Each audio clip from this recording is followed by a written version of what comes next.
On this camping trip, we made delicious macaroni and cheese over an open fire and using a cast iron skillet. Let me show you how we made it. So the first step that we needed was to boil some water. So we made a fire and then we got the fire going pretty nice and we used a stainless steel bowl from GSI. This is the first time I had used it over a fire. So we just put it over the fire and we let it burn and go until the water started boiling. It didn't take too long, but as it started boiling, we went and got our cheeses ready. We had 3 types of cheeses that we were going to use this week. We used smoked Gouda. We used a mild cheddar cheese. I had already opened these, so I was trying to find the wrapper so I could show you what we had, or a medium cheddar cheese.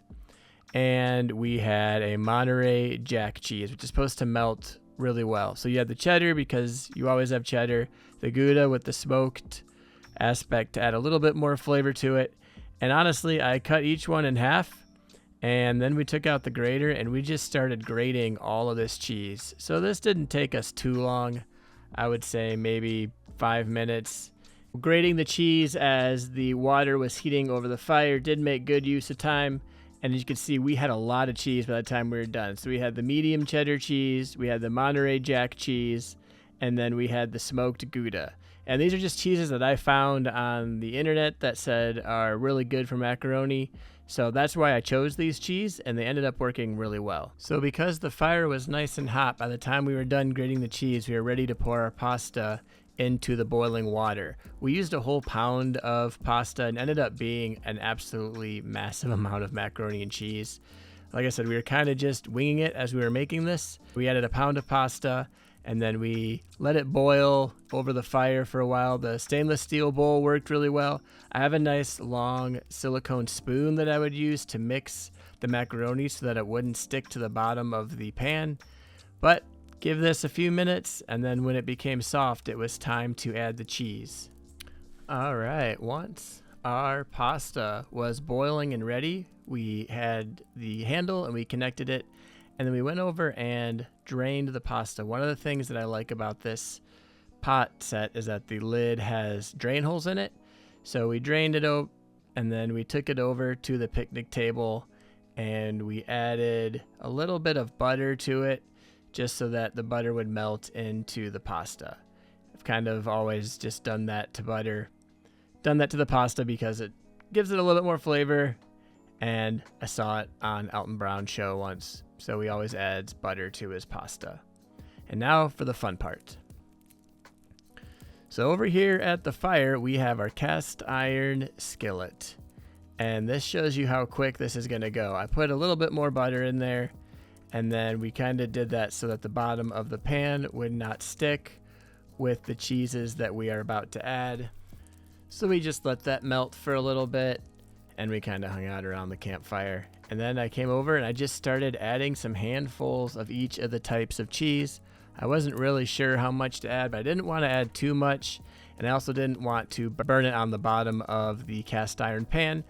Like I said, this is the first time that we have made macaroni and cheese over the fire. So we added a little bit of milk, and that would help it from burning, and it kind of helped stop it from getting too thick. And there's my nice long silicone spoon that we like to use. So it actually ended up working really, really well. I just sat here for a minute, stirred in the cheese. I had the grate as high as it would go so that it would not be too hot as I was mixing it. And as you can see, we just let it melt and add a little bit more cheese.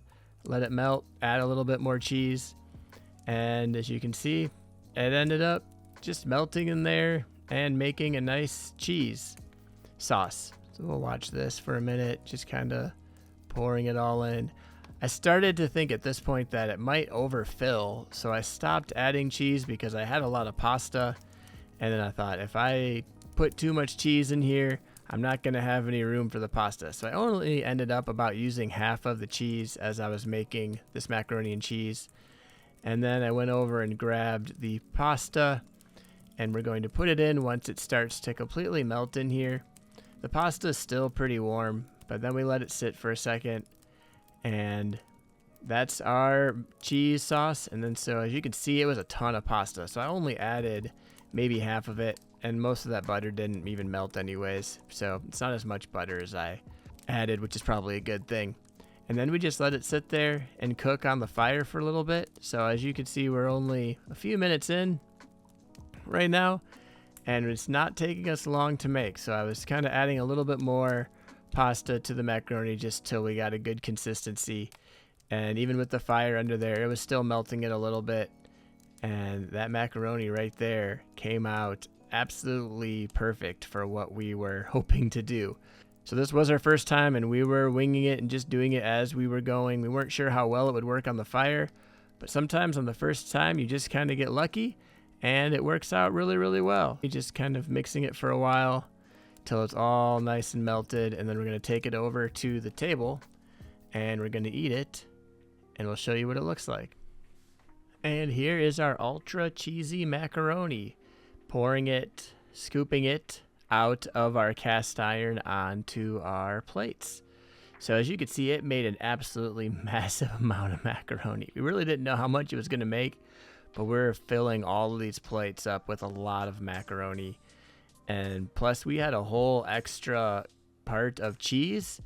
And so what we did is we took that over to the fire and we put the cheese in with the rest of the extra pasta that we had, and we let that sit on the fire for a little bit. So we basically had a whole nother part of macaroni and cheese over there. And then we put some toppings on the top of it. We had some smoked paprika, pepper, different things that kind of come in this big set. So here's the kids making their own macaroni and cheese. And that is our campfire macaroni and cheese from scratch, completely over a wood fire on our camping trip. So thank you for watching. We'll see you next time.